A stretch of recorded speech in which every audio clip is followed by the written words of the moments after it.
On se retrouve aujourd'hui pour une nouvelle vidéo qui sera également la dernière vidéo de l'année. Pendant 24 heures sur Instagram, vous avez pu voter pour vos actualités, lois, projets marquants de l'année. Et donc aujourd'hui, je vous propose de découvrir ensemble les résultats de vos votes. C'est parti donc pour la deuxième édition des Awards du droit. Dans la catégorie Discours de l'année, sont nommés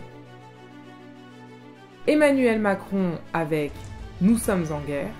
Nous sommes en guerre. En guerre sanitaire, certes. Nous ne luttons ni contre une armée, ni contre une autre nation. Mais l'ennemi est là, invisible, insaisissable, qui progresse. Nous sommes en guerre. Christophe Castaner avec « L'émotion dépasse les règles juridiques ». Comme je l'ai dit hier dans mon discours, je crois que l'émotion mondiale, qui est une émotion saine sur ce sujet, dépasse au fond les règles juridiques qui s'appliquent. Olivier Véran à l'Assemblée nationale avec « Sortez d'ici ». Dans la deuxième chambre, il y avait un homme en surpoids âgé de 35 ans. C'est ça la réalité, mesdames et messieurs les députés. Si vous ne voulez pas l'entendre, sortez d'ici. Elle est là la réalité de nos hôpitaux. Elle est là la réalité des hôpitaux. Et Éric Dupond-Moretti pour sa première à l'Assemblée nationale avec « J'aimerais que vous me laissiez au moins m'exprimer. Oh, pardonnez-moi, on ne juge pas... Monsieur le député, je voudrais vous répondre complètement. On ne juge pas des hommes sur des a priori, me semble-t-il. Vous me jugerez sur ce que j'ai fait quand je l'aurai fait. » Et le gagnant est Emmanuel Macron avec « Nous sommes en guerre ».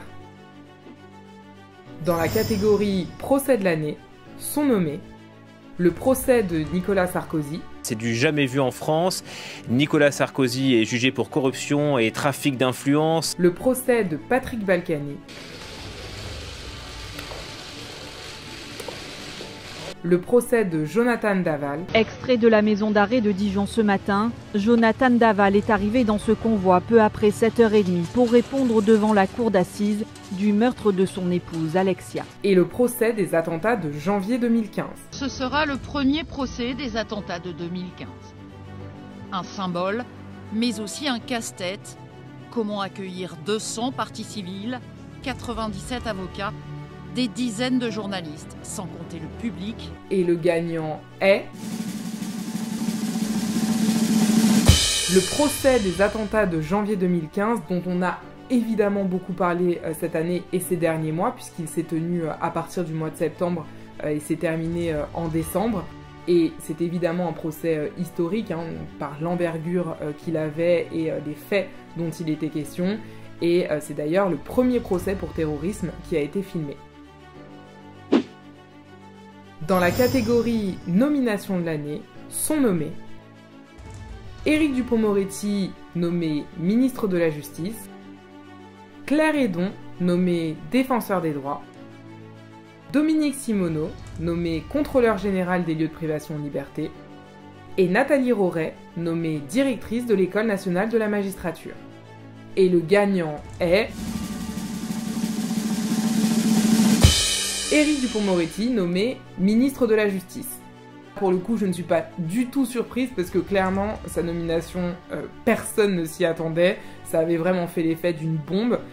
D'ailleurs, j'avais fait une vidéo juste après sa nomination, donc si vous ne l'avez pas vue, n'hésitez pas à aller la voir. Dans la catégorie polémique de l'année, sont nommés l'affaire Griveaux, les violences policières, le blackface des salariés du slip français et le Covid-19 pour l'ensemble de son œuvre. Et le gagnant est la problématique des violences policières. Évidemment, elle n'est pas née en 2020, mais on en a énormément entendu parler cette année avec de multiples affaires, en France ou à l'étranger d'ailleurs, qui ont été très médiatisées. Donc, quand bien même le Covid a fait notre actualité cette année, je ne suis pas non plus hyper surprise que vous ayez voté massivement pour les violences policières. Et vous savez que quand j'ai préparé le sondage, j'arrêtais pas de me dire, je sens que j'ai oublié un truc important. Et c'est une fois que j'ai publié le sondage que je me suis dit, mince, j'ai pas mis l'article 24. En tout cas, toujours est-il qu'on a une pensée émue, en tout cas dans les polémiques, pour cet article 24 sur la diffusion d'images des policiers.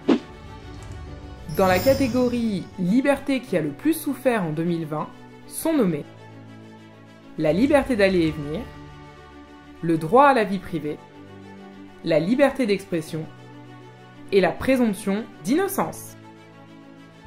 Et le gagnant est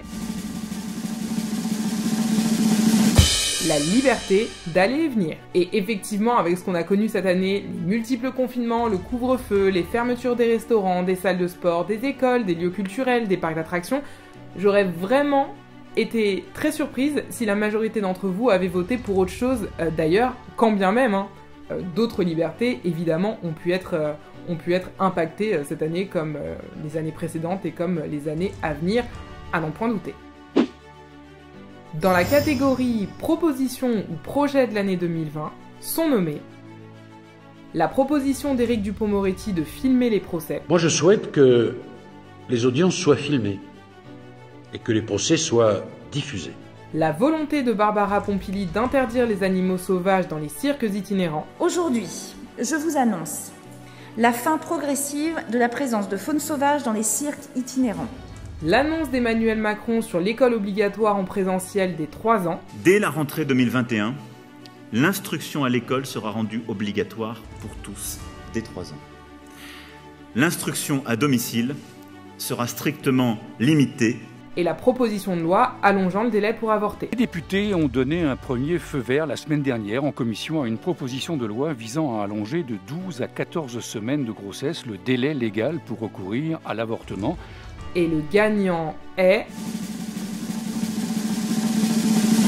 la proposition de loi allongeant le délai pour avorter à 14 semaines. Nul doute d'ailleurs qu'on en reparlera en 2021 car le texte a uniquement été adopté par les députés à l'Assemblée nationale et va donc poursuivre son aventure législative en 2021. Dans la catégorie réforme de l'année 2020, sont nommés la mise en place d'une amende forfaitaire pour usage de stupéfiants, la mise en place de bracelets anti-rapprochement pour lutter contre les violences conjugales, l'admission de l'expérimentation du cannabis thérapeutique et la généralisation du dispositif de descente à la demande dans les bus. Et le gagnant est le bracelet anti-rapprochement mis en place pour lutter contre les violences conjugales. Là encore, à n'en point douter, on en reparlera sûrement en 2021 puisque le mécanisme va être généralisé et étendu un peu partout en France. Dans la catégorie actualité étrangère de l'année, sont nommés l'Écosse, dont le Parlement a voté la gratuité des protections périodiques pour toutes les femmes, l'Arabie Saoudite, qui a aboli la peine de mort pour les crimes commis par les mineurs, les États-Unis, dont la Cour suprême a énoncé qu'il est illégal le licenciement d'une personne décidée parce qu'homosexuelle ou transgenre, et l'Espagne qui, dans le contexte du Covid-19, a interdit de fumer dans la rue lorsque la distanciation physique ne peut être respectée. Et le gagnant est l'Écosse, dont le Parlement a voté la gratuité des protections périodiques pour toutes les femmes. Dans la catégorie Covid-19, sont nommés l'interdiction d'acheter des masques puis l'obligation d'en porter, l'interdiction de vendre des fleurs sur place mais la possibilité de vendre des sapins, Stop Covid et sa petite sœur, tous anti-Covid, la limitation à 30 personnes dans les lieux de culte, peu importe la taille du lieu de culte. Et le gagnant est l'interdiction d'acheter des masques, puis l'obligation d'en porter. Dans la catégorie ceux qui nous ont manqué en 2020 et qu'on a hâte de retrouver en 2021, sont nommés les bars, restaurants et boîtes de nuit, les cinémas, théâtres et lieux de divertissement, les salles de sport, et enfin les écoles et universités.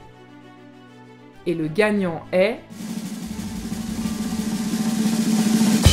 les bars, restaurants et boîtes de nuit qu'on a effectivement hâte de retrouver en 2021, mais en réalité, je pense, comme le reste de notre vie finalement. Enfin, le prix d'honneur des abonnés Camille Descodes est attribué à... en fait, à plein de gens et de choses différentes. Je vous avais laissé libre du choix du prix d'honneur. Je pensais qu'il y aurait une tendance qui se dégagerait dans vos réponses, et en fait, pas du tout. Il y a des réponses complètement différentes dans ce que vous m'avez suggéré, ça part un peu dans tous les sens, mais finalement, j'en suis vraiment heureuse car je me dis que J'ai beaucoup de chance d'avoir avec moi une communauté aussi plurale, aussi diverse. Merci à vous d'avoir encore été là en 2020, pendant ce confinement, en dehors du confinement, pendant le couvre-feu, en dehors du couvre-feu, avec un masque, sans masque. Merci vraiment de me soutenir et de m'inspirer autant. Et c'est tout. Allez, à l'année prochaine.